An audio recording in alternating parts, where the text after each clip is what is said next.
beberapa pengalaman horor yang lainnya sewaktu aku sudah berada di Jakarta, guys.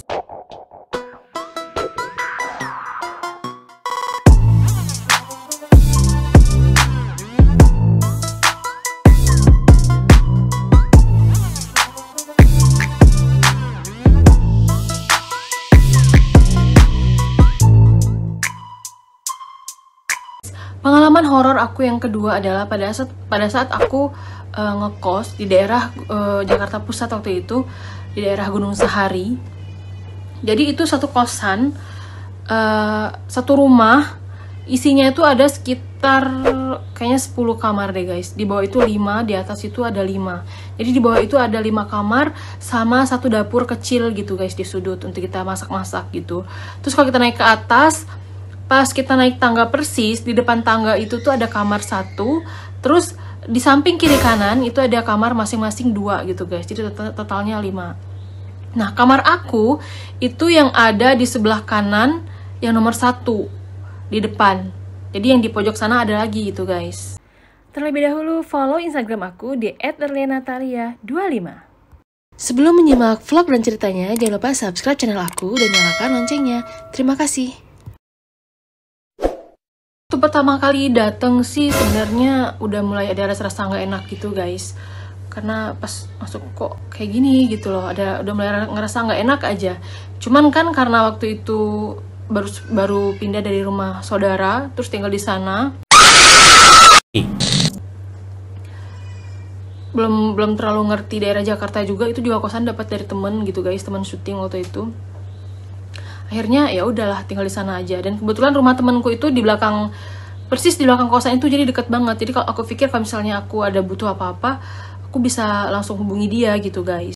Jadi di hari pertama aku tidur di kosan itu, aku nggak ngerasain ada apa-apa, guys. Cuman mungkin karena capek ya, habis pindahan, terus habis beres-beres juga, jadi langsung blek tidur aja gitu. Tapi di hari ketiga aku tidur di sana, aku mulai mengalami kayak direp-repin gitu loh, guys. Jadi kayak pada saat lagi tidur, tiba-tiba kayak berasa ada yang menghimpit badan, sesek banget sampai nggak bisa nafas. Terus akhirnya ngelawan, terus akhirnya bisa buka mata dan ringan lagi badannya gitu, guys. Nah, kemudian mulai di hari kelima aku tinggal di sana, mulai ada kejadian yang aneh, guys. Jadi di hari kelima itu kan aku mau mandi sore-sore ya, guys ya, mau ke Alfamart ceritanya. Jadi kalau mandi itu kamar selalu aku kunci, karena kan kamar mandinya ada di luar. Jadi setelah mandi mau masuk kamar, tiba-tiba itu pintu udah kebuka, guys. Jadi kayak ada yang ngebuka gitu loh. Aku udah suzon aja nih, kok bisa sih pintu kamar kebuka? Padahal kan tadi jelas-jelas aku kuncinya juga aku bawa gitu. Akhirnya aku turun ke bawah, aku tanyain sama ibu kosan, Bu, tadi ada yang masuk nggak ya ke kamar aku? Kok tiba-tiba tadi pas kamarnya udah aku kunci, ketika aku mau masuk lagi selesai mandi, kamarnya udah kebuka gitu.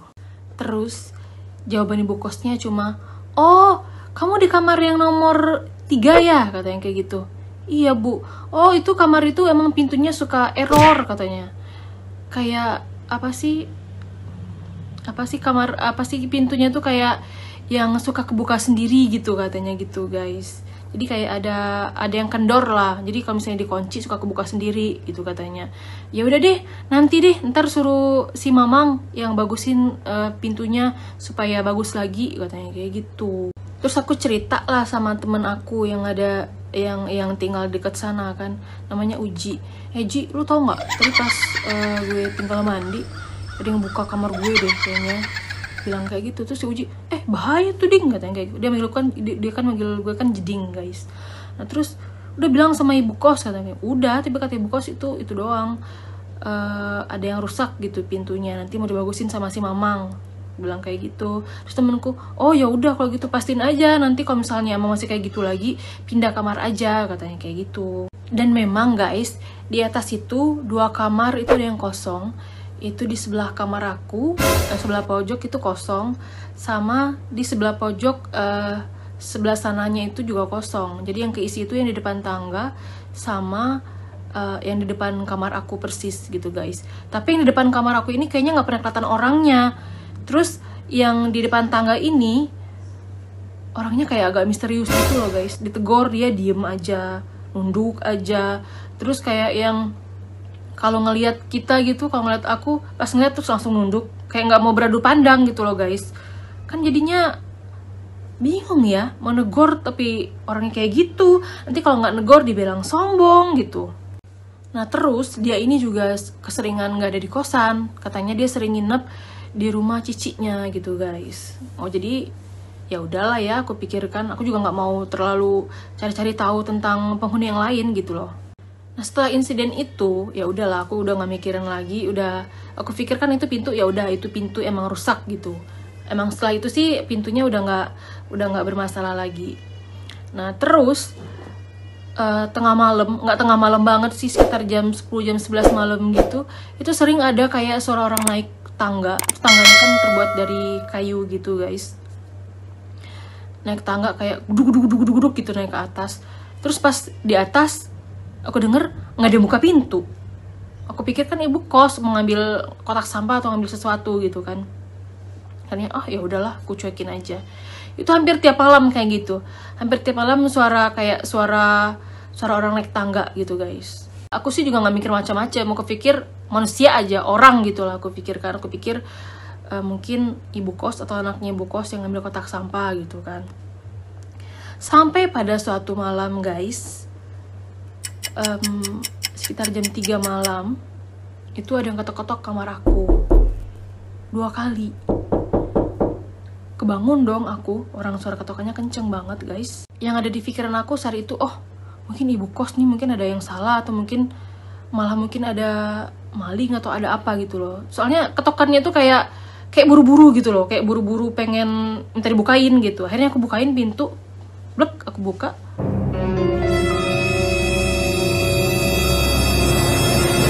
Gak ada apa-apa guys, benar-benar sepi. Namanya jam 3 malam ya, jadi tuh nggak ada orang, benar-benar nggak ada orang, gelap. Kalau malam itu dimatiin lampunya sama ibu kos. Nah dari situ aku mulai kayak ngerasa ada yang aneh nih kayaknya di kosan ini. Kayaknya ada yang nggak beres gitu loh di kosan ini. Tapi aku tetap berusaha tetap biasa aja gitu loh guys, nggak yang pengen pindah atau apa. Dan kebetulan aku termasuk orang yang berani juga guys.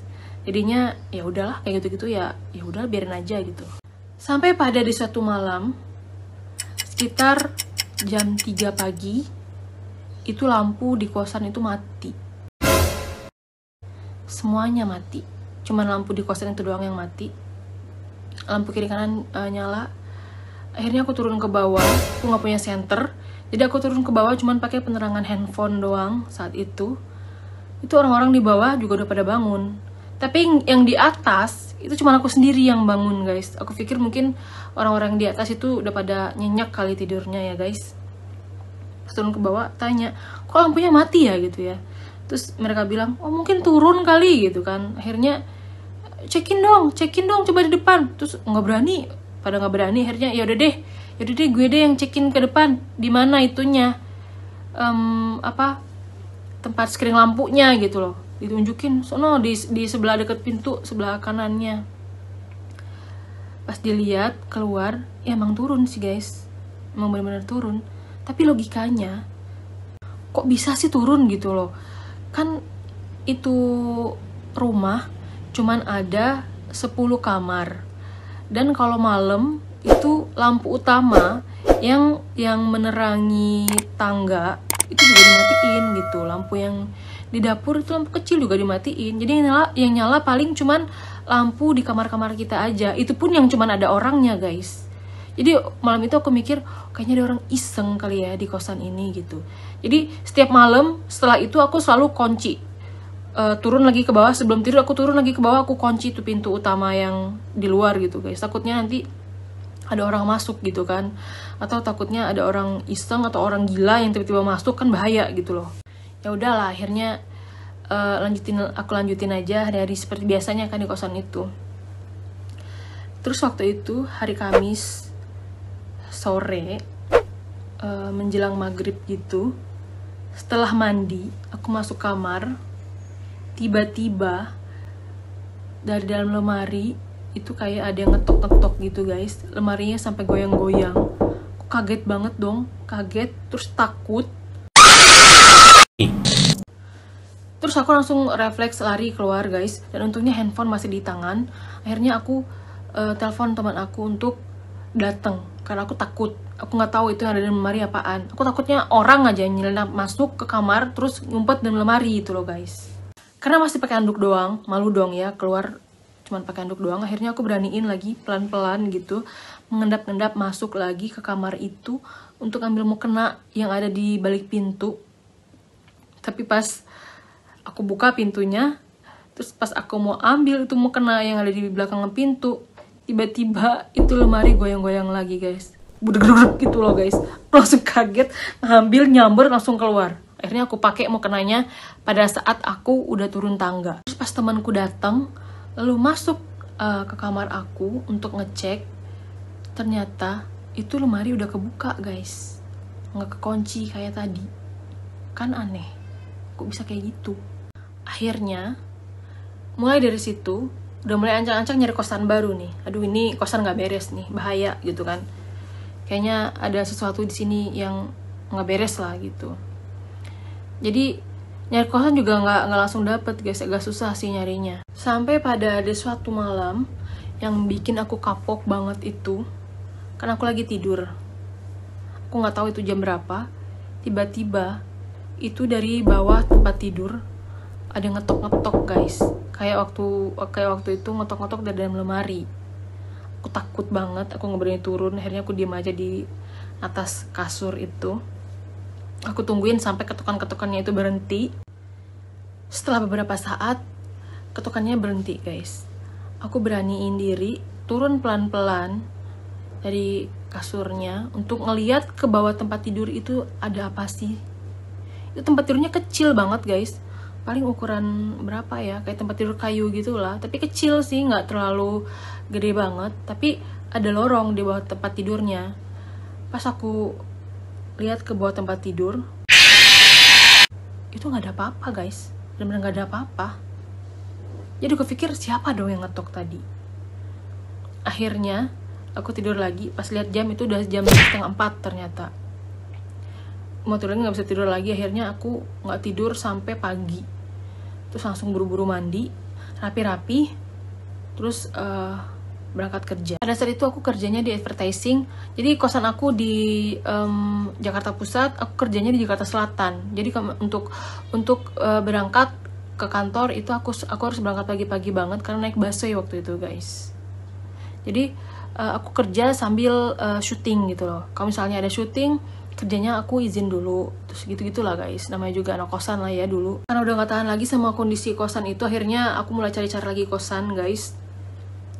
Dan udah mulai dapet sih kosan dari teman aku, katanya ada di daerah Jakarta Timur, itu ada di daerah Utan Kayu sana. Ya udah akhirnya aku sama teman aku ke sana untuk DP-in kosan itu dan nanti pindah dari kosan sana gitu loh guys. Nah setelah dari sana, terus pulang lagi ke kosan aku ini, udah sore guys. Nah terus ketemulah sama tetangga kosan aku ini guys, yang aku bilang gak mau senyum ini loh guys. Pas beradu mata, biasanya dia yang buang muka atau nunduk gitu, ini dia senyum ramah banget loh guys, kayak yang open banget gitu loh. Jadi aku balas senyum juga dong, aku tegur, tapi dia gak nyautin, dia cuma senyum aja gitu, terus masuk ke kamarnya. Terus aku juga masuk ke kamarku kan. Pas aku masuk ke kamar, mau ngecas HP, baterainya habis. Ternyata charger HP aku ketinggalan di kantor guys. Terus aku mulai kepikiran untuk pinjem charger HP sama tetangga kosan aku ini tadi guys. Karena kan tadi dia udah mulai senyum gitu kan, aku pikir dia udah open gitu. Terus aku keluar kamar, terus aku ketok kamar dia. Sampai beberapa kali gak ada yang nyaut dari dalam. Tiba-tiba pas aku lagi ketok-ketok pintu kamar dia, jadi pintunya itu tiba-tiba kebuka gitu guys. Terus langsung bunyi brak gitu. Terus aku dorong sedikit pintunya dan berbunyi sedikit berderit guys. Tapi ternyata di kamar itu gak ada orang guys. Aku pikir oh ya udahlah mungkin lagi kamar mandi gitu kan. Aku tungguin tuh di kamar, akhirnya pintu kamarnya aku tutup lagi, terus aku tungguin di kamar, pintu kamar aku buka. Aku pikiran kalau misalnya nanti dia naik terus mau balik ke kamar dia kan pasti lewatin kamar aku gitu kan guys. Sampai sejam aku tungguin guys, nggak ada dia lewat naik ke atas. Akhirnya ya udahlah ya, akhirnya aku mulai beres-beres aja karena kan rencananya nanti lusanya itu udah mulai mau pindah gitu dari kosan itu. Udah mulai beres-beres, terus udahlah istirahat gitu sampai besoknya. Besoknya pagi-pagi ketemu lagi sama tetangga kosan aku ini guys, si Enci ini. Aku tegur lagi, kok berubah lagi gitu loh, kok dia diem lagi nggak nyautin lagi. Terus aku tanyain, berani diri nanyain ke dia, Ci kemarin kemana, kok dicariin tiba-tiba nggak ada gitu kan. Terus dia bilang, maksudnya apa ya gitu kan. Terus aku jelasin lah sama dia. Terus aku bilang, kemarin itu aku ada ngetok kamarnya Cici, aku bilang kayak gitu kan, tapi nggak ada yang nyautin. Terus tiba-tiba itu kamar Cici kebuka sendiri, aku lihat nggak ada orang dalamnya. Aku pikir Cici mandi, cuman aku tungguin lama, ada kali sejaman nggak ada yang naik ke atas, aku bilang kayak gitu. Terus dia kayak pasang muka yang aneh gitu. Dia bilang gini, kemarin saya nggak ada di rumah, katanya kayak gitu kan. Saya ke rumah Cici saya udah seminggu di sana, saya belum ada pulang, katanya kayak gitu. Terus langsung dek. Terus kemarin yang ketemu sama gue siapa dong? Yang senyumin gue itu siapa? Aku ketok kamar dia kan, permisi gitu aku panggil. Akhirnya dibuka sama dia kamarnya, tapi mukanya tuh kayak yang kurang open gitu loh guys. Terus aku bilang aja, maaf ya Ci, maaf ganggu, aku mau ada sesuatu yang penting yang mau aku tanyain, aku bilang kayak gitu.